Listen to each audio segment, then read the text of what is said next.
Hi, how's everybody out there doing today? This is Amy Hamilton, author of The Project Manager Life is a Project and The Consummate Communicator Character Traits of True Professionals. This is 24 authors in 12 hours. I'm here with Lea Tran, and I just have to say how excited I am to have her here today. She shares a story that some people may find uncomfortable, but I think is so important because it's a story from her own experience.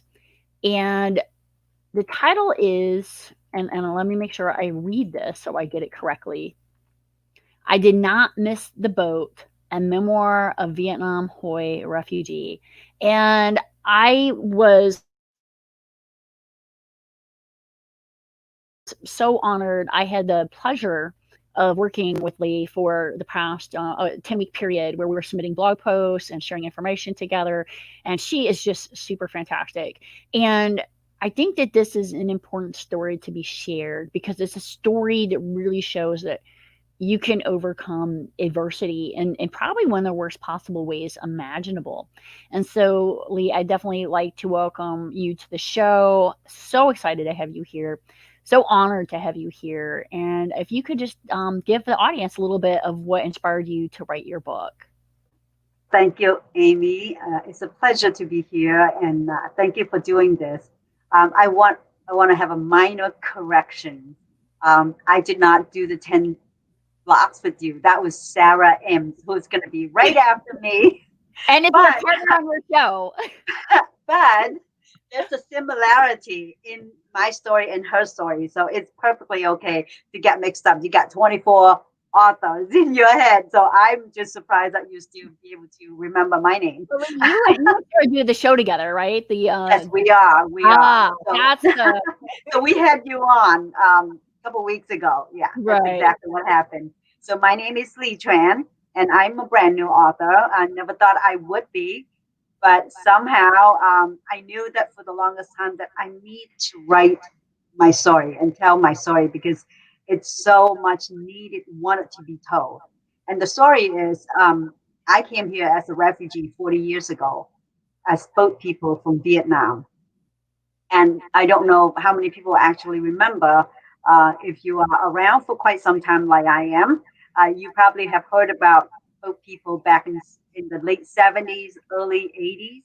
And there was a big influx of refugees that plunge out to the sea and just sort of like let fate, take care and just hoping that get rescued or get to some other land, Malaysia or Indonesia, just to run away from communists. So my family actually was survived 4 years under the communists after Saigon was taken over by the North Vietnam. And being a Hoa, and that's why the title is important because Hoa means Chinese ethnic in Vietnam. So we were labeled as Hoa, not HOA. We have no HOA in Vietnam. There's a lot of people it's like, what is HOA? So it's like you pronounce it like moi in French, but it's Hoa. That is the name that we are giving. It means Chinese, ethnic Chinese in Vietnam. So what happened is the 4 years that we were under the communists, it was a lot of oppression, not only to the Chinese minority, but also for the whole entire South Vietnam as a whole. And people just could not take it because it was a lot of oppressions, a lot of freedoms been taken away. And you know that we South Democratic in the South Vietnam enjoy a lot of freedom. And it just felt like suddenly everything just collapsed. And And how old were you my at this time? I was when the communists took over. I was 12. So when I left the country, my birth country, I was the second generation born in Vietnam. My dad was the first generation, and he migrated. Flew away from China to Vietnam. So he was the first generation, and he was 3 when he got to Vietnam. So I never know what China looked like at the time. I only know Vietnam was my country because I was born there. I was 16 when we left the country, So we boarded up So with just real quickly, at a time when 16-year-old girls in America are worried about sweet 16 parties and their big stressors, what kind of dress and makeup they're going to wear, you and in your family were under persecution in Vietnam. in a way, yes. And we have much more important things to worry. And I didn't even know what prom is at the time. So, but yeah, sometimes adversity and uncertain times can be detrimental, and it take a long time to heal. And it took me 40 years to get over that PTSD, to be vulnerable, to be able to record my story and share it. And the reason that I decided to share my story and decided to be an open book and be vulnerable, because I think that we all have stories. We all have some sort of trauma or tragedy, one point or the other in our lives. And to get be vulnerable is a beautiful way to connect with other human beings, because then we totally understand each other instead of just the surface only. And so many people have known me for many years and they have no idea that the background, the history that I came from. And the 7 days out in the sea, like we got raided 4 times by pirates, and we were near deaths many times, and not to mention that the rough road of 8 months in refugee camps, and then a whole first decade that we were actually had another ocean to cross, learning the language, trying to understand the culture in America. So that was my several oceans, and I think that every ocean I crossed, So, I so learned Lee, something. how old were you? How old were you when you came to America? I was 17. You were 17. So Yeah. you left at 16, this year journey in between, and 17 when you came here. And you did not speak English at the time. No, I actually learned I know how to speak French a little bit because I took a lot of French in Vietnam. And so I speak 3 different dialects in Chinese, and I speak Vietnamese, and I spoke some French. And then English is like my sixth language that I learned at the time. 6 languages. So it, yeah, it's a journey. Definitely, it's a journey. And I think it's a beautiful journey. Now that I'm looking back, I would not trade it for anything, because there's so many things that enrich my life in the form that yeah, I made it out. And I guess that's why I say it's worth it, right? If I'm dead, then I wouldn't be here to tell you about that. But it is truly it is time for me to reconnect with my roots, because at the time my roots shallow. I mean, I didn't understand, and I still feel like I don't understand what is truly Vietnamese and what's truly Chinese. And to be American, thank goodness America is a melting pot, so I can call myself American proudly and not worry about exactly what root it should be. But yeah, so that's why I decided, and it inspired me to write the story, not just to tell my story and make connection, but also to honor my dad's legacy. He's the one who makes sure that we didn't miss that boat, and that boat significant meaning to me, because that boat not just literally took us out to freedom, but metaphorically, that I understood how I shouldn't miss the boat of life. I mean, we only have one boat in life, and we don't want to miss all this time, and then on our dying bed to say, what have I not done that I should be proud of? Um, I don't know if you read my book or not, or if you just did a shameless plug there, but the Project Manager Life as a project really talks about that concept that we as people have one life. We have a beginning and we have an end, and it's what you do in the middle and that legacy that you leave behind. Absolutely. Yeah, I've watched your TEDx talk. I have not had the pleasure to read your book, but I am intent to. There's so many books to read and so many great author, and I too have a platform that I have been connecting with wonderful people, and it's just so great to learn so many people with their stories. And thank you for sharing that too. No, and thank you for being here because, like we just alluded to, time is our most precious resource. And this 30 minutes, you could be doing so many other things. You could be making lunch, or you're in Florida, so it's probably like mid afternoon there. So I know, but I mean, we all have things that we could be doing, right? And so spending this time, the people that you spend time with, writing a book is so important. And so you have a lot of different ventures and things that you do. What do you want readers to get out of reading your book? Well, first of all, I like them to be brave, break the silence. I mean, we on Zoom every day, right? And the first thing we're saying, like, you gotta unmute yourself. So I like them to unmute themselves and let the world understand who they are. And if they have a story to tell, break the silence and be brave. And my second thing is I'm enrolling in the coaching program right now too. So I will be certified as a coach because through my life, I've always been a consultant, advise people, and I use the coach term very loosely in the past, but now I understand it more. And I think that I really want to encouraging people and guide people how they can surpass the uncertain times. Like life is always in the changing. Life is always unpredictable, and sometimes it's a bigger curve than we can handle. But if you have some preparation and you have self personal growth and development prepared in hand, I have more over and over, many times over in my life, from a penniless refugee to become a research chemist, and then step out of there, become a businesswoman. And at my stage in life, I just forego everything and become a writer and a speaker, and soon to be a coach. So there is so many possibility that people can tap on. If a refugee that came here didn't understand English, didn't understand the culture, can do it, imagine how much you can do if you put your mind to it. It's all about mindset. It's all about how much you want it. And for me, I think if you have a commitment and if you have a the drive, nothing's impossible.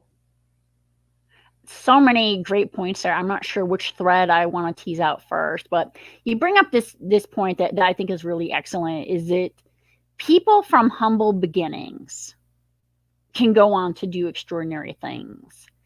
And I would like for you to just expand on that a little bit, Lee. Well, I think for people who are having a rough patch came here, I think they appreciate life more. They appreciate the second chance more.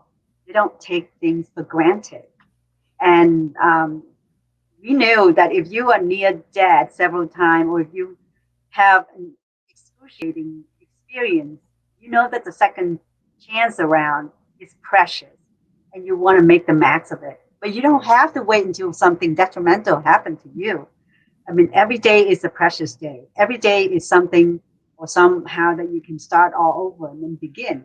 So I just want to, maximize people's potential, that they can really tap on into the inner strength. And we all have the inner strength. And and I know that, it took a long time for me to admit that I do have my inner strength, because I came from a culture that is very timid and not supposed to be assertive. You don't ask, you just take order, you obey, you do what you're told, especially being a woman. And and I didn't know that I had such a resilience. I did things in the incremental way that now I'm looking back that it was bravery, but I didn't admit it, and I didn't prosper on that. I didn't really maximize that potential. So now I really want to, and I do a lot of that, because I have to say that American and Westerner have a great independent model that I can always look up to, and I always want to drive and do the things that I know that I can to be. You don't need to compare with anyone; just compare to yourself, and that's what I do to me all the time. Like, where did I come from 5 years ago, and how far am I now? And I'm using that landmark, that frame of reference for me to move forward. So that's my advice. Don't take things for granted. Just enjoy the freedom, and it doesn't have to be just the freedom of physically, but the freedom of mentally. It's really important.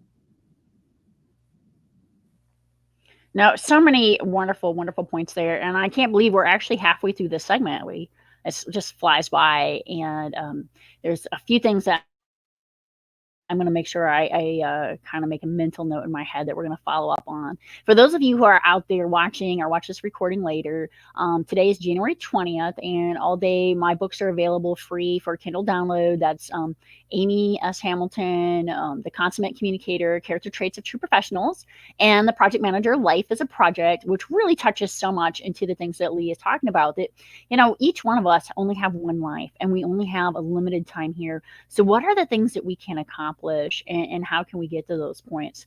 So, Lee, you went through adversity, you've changed it, you've went to a story of just inspiration.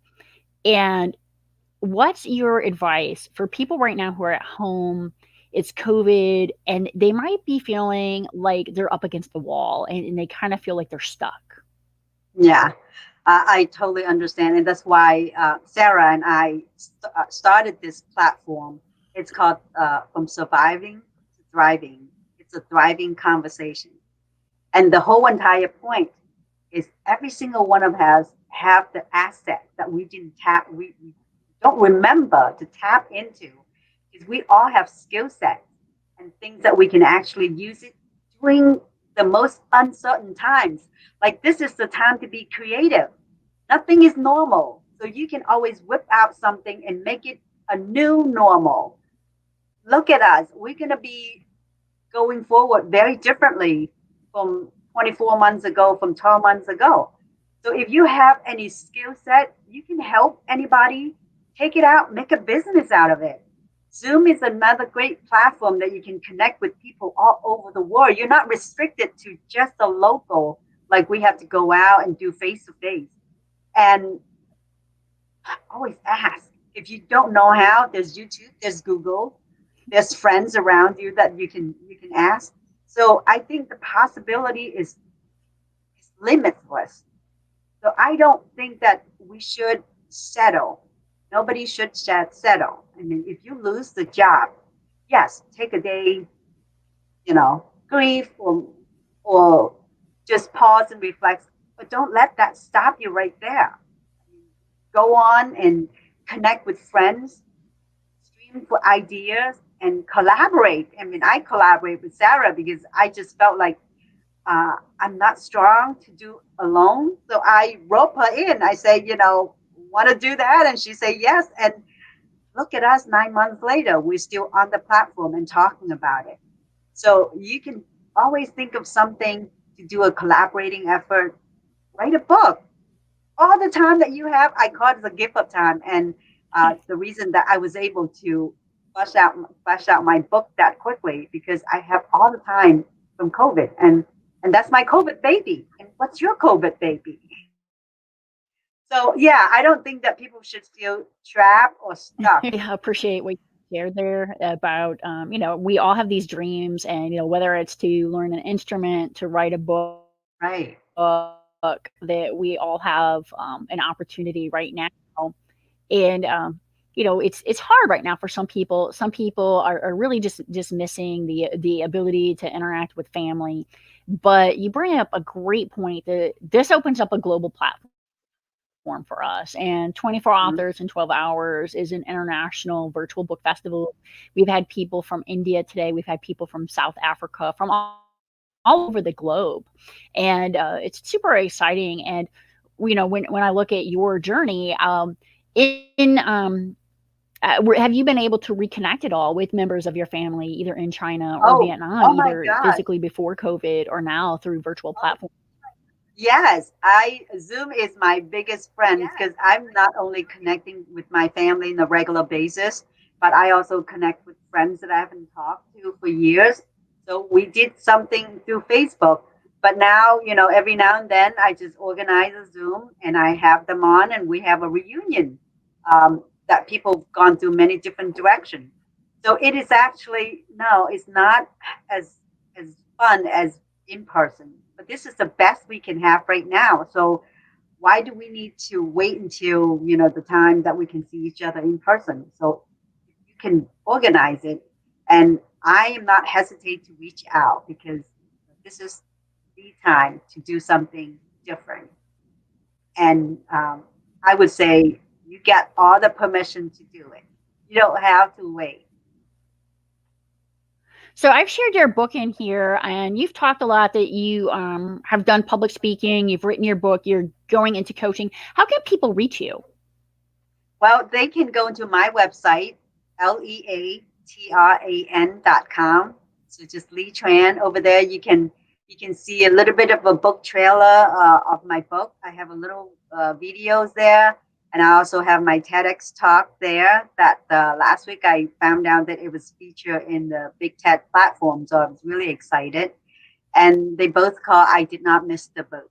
And the reason I picked that title because first of all, like I said, the boat mean a lot, and we always say, I missed the boat. And I don't want you to miss your boat because I didn't miss mine, and there's a lot of reasons that I didn't miss mine. So if you want to find out the detail, you can definitely purchase my book, or I'm gonna find a date to get a free download. I planned about doing it today, but somehow KDP just not working for me. So I'm sorry for that.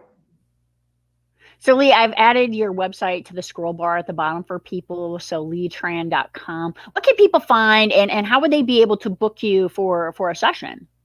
Well, they can go onto my website, or they can, you know, email me. But I do have a website that they can go into and look for it. I do virtual speaking as well, and I also do eventually, hopefully, when the COVID is done, that I can do on real stage. Um, and I do also have um, coaching, some coaching availability soon. So I will get that onto my website. That is so terrific. Your story is so inspirational. The comments, pouring in right now, people like so impressed that you speak 6 languages. Do you still practice, and are you fluent in 6 languages? Oh no, I have to say that when you don't speak it, you lose it. I can still do Vietnamese, some Chinese, like Chinese when they're different dialect, they're completely different. So I can just kind of get by, but English I think pretty much my main language. And French, oh my God, I can understand probably 30% now, but I can't. My tongue tie. Every time I want to talk, it come out in English. So yeah, when you don't use it, you lose it. No, and that's such an important thing about anything that we do. Lee, we've touched on a lot of different things throughout this segment. Is there anything that we have not talked about yet that you wanted to bring up to the audience? Um, so I want to give people a final point that there's so much in our lives that if you want to understand the world, you need to understand yourself first. And to understand yourself, you need to really take some time and go back to your really inner root before you can expand out.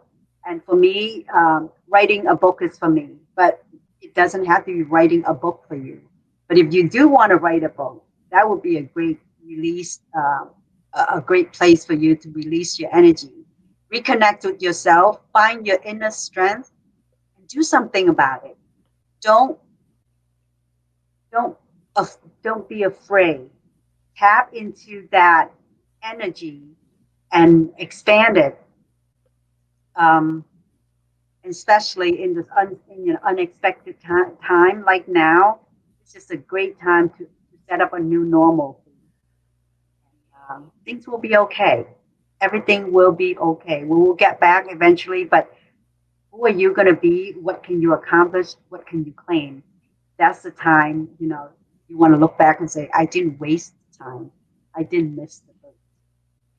Lee, such a powerful message. And one of the things that I was told before from one of my coaches when I used to run track and cross country that stuck with me is he said, it's okay to be afraid, but just do it anyways.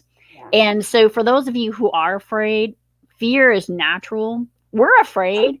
Every time you go out there and you put yourself in a medium like this, you know, you get the negative feedback. It can sometimes be hurtful, but at the same time, there's so much more that you gain than what you're going to lose. So Lee's advice, super Yeah, spot. and don't do it for anyone. Do it for you because it's so much more powerful when you do it for you. Yeah, that's such a great message. Lee, we're going to wrap up now. Thank you so much for your time. It's wonderful, wonderful having you. I'm looking Thank forward you to reading so your much. blog posts. And our next speaker, Sarah, your partner, I'm really looking forward to talking to her, and have a terrific day. And thank you for your time, because it really is your most precious gift. Oh, thank you so much for having me, Amy. And what you do here is super important. You spotlight on people's voices, and I think it is a great thing. And so I really appreciate for allowing me to share my story. No, and your story is definitely one that needs to be told. Thank you. Bye,